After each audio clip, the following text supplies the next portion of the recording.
Ave María Purísima, sin pecado concebida. ¿Qué tal, queridos hermanos? Vamos a continuar hoy con esta serie de videos que estamos haciendo acerca del ministerio del Ministro Extraordinario de la Sagrada Comunión.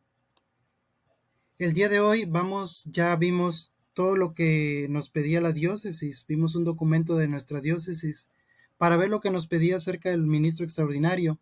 Hoy vamos a ver cómo hacer una celebración de la palabra. En primer lugar, vamos a hacer un pequeño resumen de lo que ya hemos visto. En los documentos que hemos visto, vimos lo que es un ministro extraordinario. Algo que nos piden es que en los documentos decía que el ministro extraordinario debe ser escogido cuidadosamente. Vimos el documento Inmenso en Caritatis, que nos recuerda cómo debe ser este ministro. Dice, de la Sagrada Eucaristía debe estar preparado, debe distinguirse por su vida cristiana, su fe y sus buenas costumbres. Nos dice que nos debemos esforzar por ser dignos de este nobilísimo encargo dice aquí, ya que somos portadores de nuestro Señor Jesucristo. Entonces es un cargo muy nobilísimo, no por nosotros, sino por el Señor. También dice que tenemos que cultivar una devoción a la Sagrada Eucaristía, ser ejemplo a los demás fieles de respeto al Santísimo Sacramento, y por lo cual no será elegido un ministro que pueda causar sorpresa para los fieles. Recordamos también en lo que ya hemos visto que hay tres tipos o clases de ministros extraordinarios. El ministro permanente, que han sido instituidos, como lo es los acólitos. También los ministros extraordinarios elegidos y llamados para distribuir la comunión, tanto hombres como mujeres, por un tiempo determinado. Y por último tenemos los ministros ad casum o ad actum. Estos se dan solamente en algún momento preciso, por una necesidad concreta. Falta de ministros extraordinarios, se puede ordenar a cualquier persona como ministro ad casum o ad actum. El ministro extraordinario de la Sagrada Comunión debe disponer de tiempo. Es muy importante también aquí vamos a ver cuestiones prácticas, y una es que debe de tener el tiempo, porque va a haber situaciones en las que muchas veces el sacerdote se ve impedido de ir a alguna comunidad o de hacer generalmente los fines de semana acuden a comunidades lejanas, a capillas, y muchas veces por el tiempo, por las distancias, muchas veces no es posible. Y para que esas comunidades no se queden sin la celebración, manda un ministro extraordinario. Entonces debemos de tener el tiempo para que cuando seamos llamados podamos acudir. Dice, debe disponer de tiempo y ser generoso en ofrecerlo al servicio de la iglesia. Ayudar al presbítero llevando la Sagrada Eucaristía a los enfermos, esto sobre todo el día domingo, día del Señor. Nosotros también nos dice que debemos estar en esa disponibilidad de llevar la Eucaristía a los enfermos. También tenemos que tener disponibilidad para exponer el Santísimo. En dado caso que el sacerdote no pueda o nos mande una comunidad en donde no puede ir el sacerdote, y pues, por ejemplo, el jueves sacerdotal, que generalmente se hace la exposición del Santísimo, pues ahí podemos ayudar, ¿verdad? Muchos sacerdotes pues no pueden, hay varias dentro de la parroquia, a veces hay capillas y muchas veces pues el sacerdote no puede ir a todas. Muchas veces hace uso de los ministros extraordinarios, y pues tenemos que también tener el tiempo para poder acudir al llamado. Dice también que distribuye, son las cosas que hacemos, ¿verdad? Las actividades, celebrar la palabra, llevar la comunión a los enfermos, exponer el Santísimo y repartir la comunión en la misa. Son las cosas que hace el ministro extraordinario. Recordemos cuándo entra en función el ministro extraordinario: cuando falta el sacerdote, cuando tampoco esté el diácono o el acólito instituido, cuando estos mismos se hayan impedidos para distribuir la Sagrada Comunión con motivo de otro ministerio pastoral por enfermedad o por edad avanzada, o, como dice el C, cuando el número de fieles que se acercan a recibir la Sagrada Comunión es tan elevado que se alargaría excesivamente la celebración de la misa o la distribución de la comunión. ¿Quién puede desempeñar este ministerio? Dice, durante la celebración de las, más bien los motivos por el que se desempeña este ministerio. Ya lo vimos en el inciso C, cuando hay una cantidad grande de fieles para recibir la comunión, o cuando también no se encuentre impedido el celebrante. Fuera de la misa, cuando por circunstancias de los lugares es difícil llevar las sagradas especies, sobre todo en forma de viático, a los enfermos en peligro de muerte, y también cuando el número de enfermos requiera la obra de más ministros. ¿Cuáles son los criterios para la selección, elección y formación y ejercicio, acompañamiento y término del servicio del ministro extraordinario?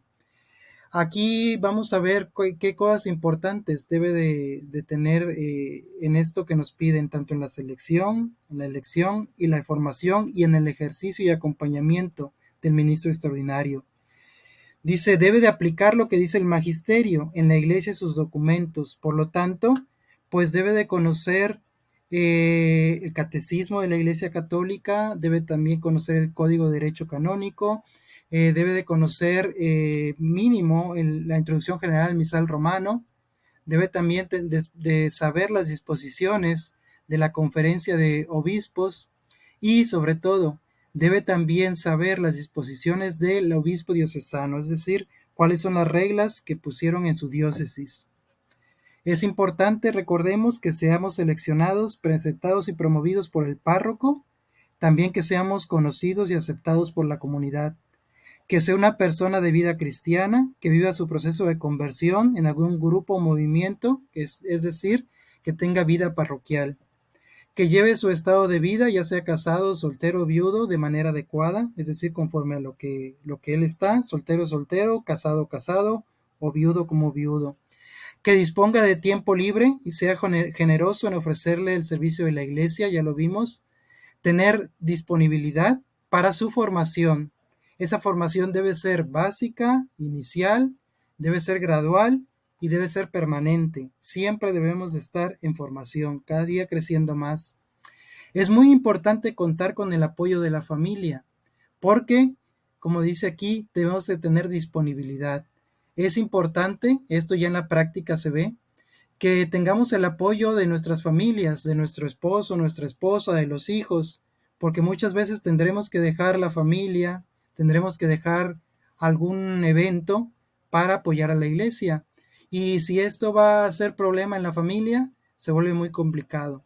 Por eso también debemos de preguntar en nuestras familias si ellos nos apoyan en este ministerio, sabiendo todo lo que implica. Es muy importante el apoyo de la familia. Suele ser, se dan casos en que muchas veces, pues, ya sea un ministro o una ministra dice, no, pues es que mi esposo no le gusta que yo vaya o se enoja que yo me ausente. Entonces sí es muy indispensable el apoyo de la familia.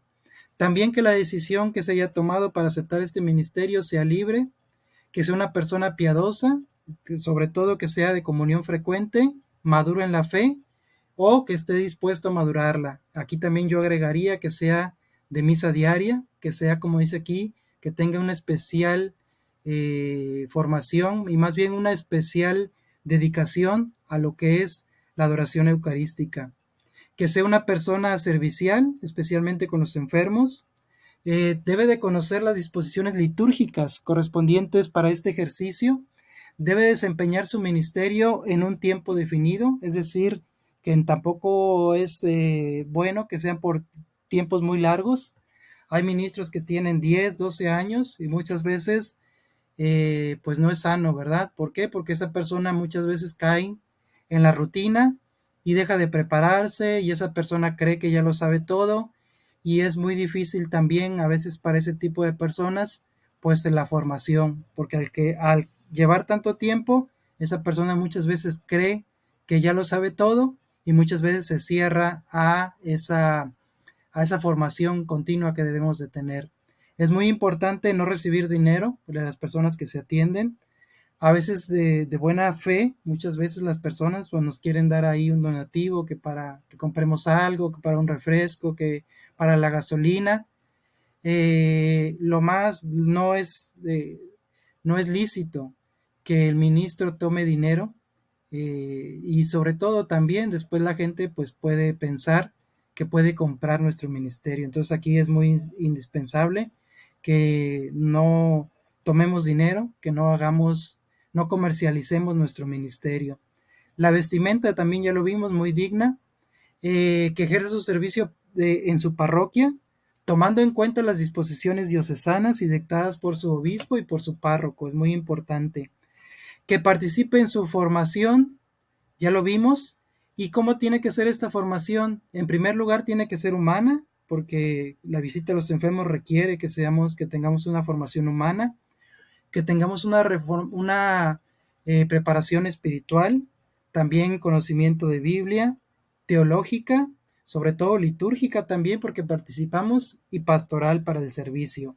Y todo esto implica pues mucho tiempo. O sea, un ministro extraordinario tiene mucho que formarse, humanamente, espiritualmente, bíblicamente, teológicamente, litúrgicamente. Hay demasiados documentos que nos pueden llevar muchísimo tiempo formarnos. Para la formación no hay tiempo, porque hay muchísimo que formarnos.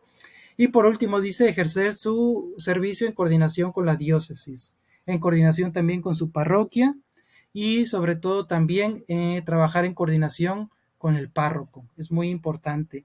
Tenemos también apoyarnos en la pastoral de salud, o también en Cáritas para las necesidades materiales que tengan los enfermos. Es muy importante. Bueno, este es un resumen de todo lo que ya hemos visto. Ahora vamos a ver cómo hacer una celebración de la palabra. Para eso nos vamos a basar en el documento que nos envió la diócesis, que es esta que tenemos aquí, y nos vamos a basar también en este ritual que yo ya les había comentado, que es el ritual de la Sagrada Comunión y del culto eucarístico fuera de misa. Este ritual nos va a ayudar mucho en nuestro ministerio. Yo lo recomiendo mucho para los ministros extraordinarios. De aquí está lo que nos mandó la diócesis. Entonces también cada ministro extraordinario tiene que ver en su diócesis cuáles son los parámetros, las cosas que nos piden para hacer una celebración. Y lo que voy a hacer es vamos a irlo comparando en lo que nos dio la diócesis con este ritual. Vamos a ver que es prácticamente muy parecido, cambian muy pocas cosas. La celebración de la palabra, como dice aquí, pues se empieza, empezamos nuestra celebración de la palabra con un canto de entrada, y en caso de no haber un canto de entrada, pues es una antífona de entrada. Eso también lo tenemos en el ritual, y ahí mismo nos vienen muchas antífonas en este ritual. O también con una antífona propia del día, podemos aquí a basarnos en nuestro misal. Bueno, en primer lugar, como dice aquí, ya estando congregados la asamblea, dispuestos todas las cosas, como se dijo anteriormente, que viene en el ritual, el ministro saluda a los presentes. Vamos a ver que el saludo es exactamente muy parecido. De, dice, hermanos, bendigamos al Señor que bondadosamente nos invita. Bueno, aquí nos pide, es lo que cambia. En el ritual viene un saludo, en el nombre del Padre, del Hijo, del Espíritu Santo, amén. Y después aquí viene lo siguiente, es igual. De hecho, aquí viene señalado que este es para un ministro extraordinario. Recordemos que no tenemos que hacer lo que hacen los sacerdotes, es una celebración especial para el ministro extraordinario. Entonces decimos, hermanos, bendigamos al Señor que bondadosamente nos invita a la mesa del cuerpo de Cristo, y invitamos a todos que se respondan, bendito seas por siempre, Señor. Después hacemos el acto penitencial. Vamos a ver que es lo mismo, son palabras un poquito diferentes, pero básicamente es lo mismo. Hacemos la invitación, después dice que hacemos una breve pausa en silencio, y después usamos la fórmula acostumbrada del yo confieso. Yo confieso es muy importante, me regreso, la pausa, hacer una pausa aquí para que tengamos la oportunidad de que toda la congregación que esté ahí pues pueda pedir perdón al Señor, y después continuamos con el yo confieso. ¿Ok? Terminado, decimos esta oración que también viene aquí y también viene en el ritual. Dice, Dios Todopoderoso tenga misericordia de nosotros, perdone nuestros pecados y nos lleve a la vida eterna. Después de esto viene el Señor ten piedad. Después vamos, como dice aquí, esto es en lo que dice nuestra diócesis, dice que en este momento se mencionan las intenciones de la comunidad. ¿Ok? Entonces aquí vamos a agregar intenciones y dice que después hacemos la oración colecta, la cual tomamos del misal del día. Entonces, terminado la oración del ministro, leemos las intenciones por el cual se realiza la celebración y después hacemos la oración colecta. Aquí nos dice en lo que nos manda la diócesis hacer un pequeño cambio. Generalmente el sacerdote dice oremos. Nosotros como somos ministros y como se debe de notar que no somos sacerdotes, en lugar de decir oremos, vamos a decir hagamos oración y hacemos la oración colecta. Terminada la oración colecta, pasamos a la liturgia de la palabra. Si es un día normal, un día entre semana, pues va a haber primera lectura, el Salmo, y el ministro extraordinario va a leer el Evangelio. Si es una misa dominical o una misa que sea solemnidad, pues se va a leer primera lectura, Salmo, segunda lectura, y el ministro extraordinario va a leer el Evangelio. Para diferenciarnos del sacerdote, como dice aquí, el laico omite el saludo y solo dice: escuchen, hermanos, del Santo Evangelio según, pues va a depender del tiempo. Por ejemplo, ahorita el tiempo ordinario, según San Lucas, estamos leyendo ahorita, generalmente ahorita en las misas de tiempo ordinario ahorita.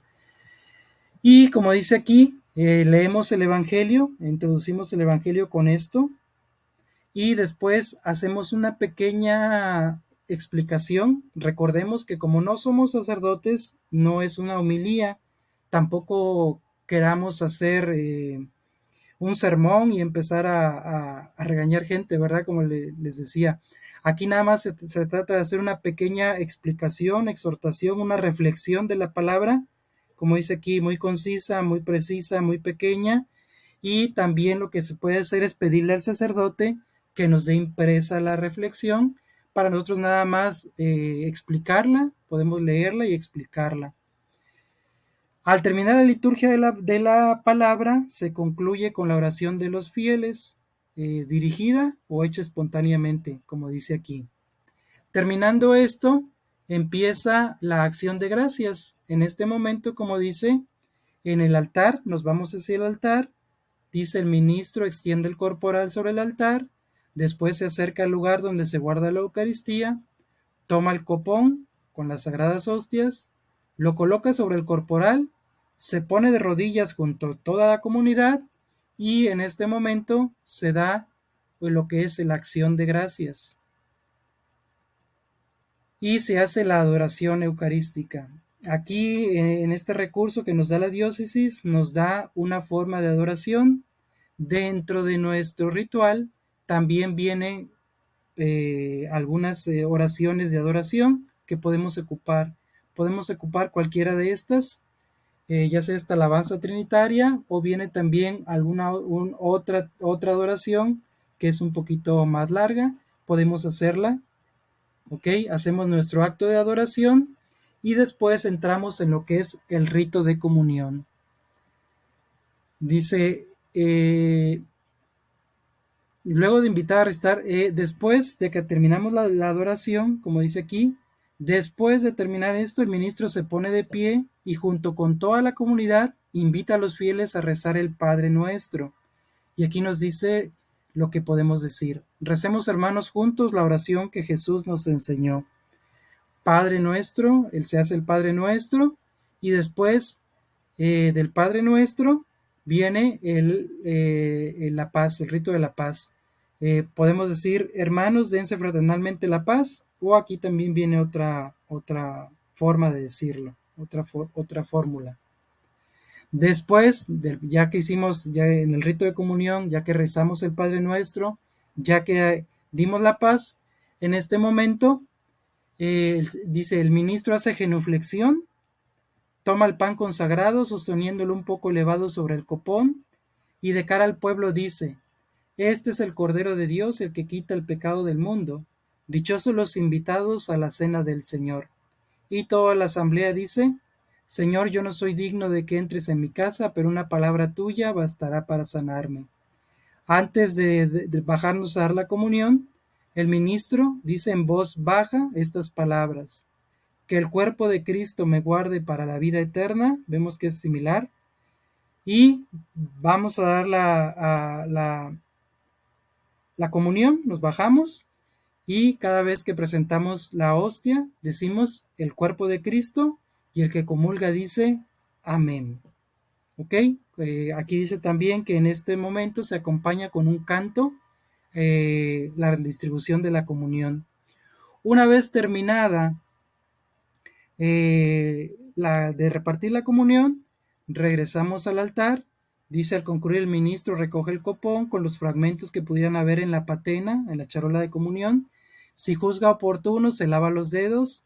Las hostias que quedan se guardan en el sagrario. Dice: o si ya son pocas, las pueden consumir o se trasladan al sagrario, ya sea en la parroquia, y se hace genuflexión. ¿Ok? Y por último, viene la parte final, que es la oración después de la comunión. En este momento, vamos a hacer la invitación a hacer la oración. Y como les decíamos, en lugar de decir oremos del sacerdote, vamos a decir hagamos oración.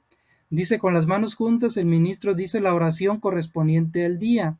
Al finalizar, el pueblo contesta amén. Entonces podemos hacer la oración del día después de comunión, o también dentro de nuestro ritual viene anterior a este, el número 42, viene una oración que también podemos decir. Vamos a ver que al final la bendición va a ser la misma. De hecho, en el ritual aquí especifica que es para un ministro extraordinario. Dice: el Señor nos bendiga, nos guarde de todo mal y nos lleve a la vida eterna. Y por último decimos: podemos ir en paz, o podemos ir en paz a servir a Dios y a nuestros hermanos. Y todos vamos a contestar: demos gracias a Dios. Dice: luego, hecha la debida reverencia, el ministro se retira. Y ahí concluimos nuestra celebración de la palabra. Pues bueno, queridos hermanos, esto es cómo se hace una celebración de la palabra. Ya solo nos queda ver cuál es el rito para llevar la comunión a los enfermos. Y pues yo creo que con eso ya concluiríamos con esta serie de videos que hablan acerca del ministerio del ministro extraordinario de la Sagrada Comunión. Quiero agradecerte el que sigas estos videos. El último video ha tenido pocas vistas. Creo que ya se ha ido bajando el número de vistas a los videos. Entonces también ya no quiero hacer más largo esta serie de videos. Y te invito, querido hermano, a que apoyes estos videos, que se lo puedas enviar a algún ministro conocido tuyo para que también se pueda formar. Es parte pequeña de una formación, porque hemos visto que la formación del ministro extraordinario pues debe ser muy amplia y debe de abarcar mucho. Pues bueno, queridos hermanos, yo te agradezco que me sigas, agradezco que hayas seguido estos videos. Te pido tu apoyo para que pueda yo llegar a más personas. Te pido que me ayudes dándole like a este video para que lo pueda recomendar YouTube. También te pido que me ayudes a suscribirte a mi página en YouTube, Católico Virtual 624. También me puedes encontrar en Facebook. Te pido también que me ayudes suscribiéndote y recomendando nuestro canal. La idea es que todos estos videos puedan servir a todos los ministros extraordinarios, y pues bueno, que también vayamos creciendo en nuestra formación. Si tienes alguna duda, por favor, déjame tu comentario. Y pues bueno, con el favor de Dios nos vemos en el próximo video. Paz y bien para todos, muchas gracias, y con el favor de Dios nos vemos pronto. Paz y bien, gracias.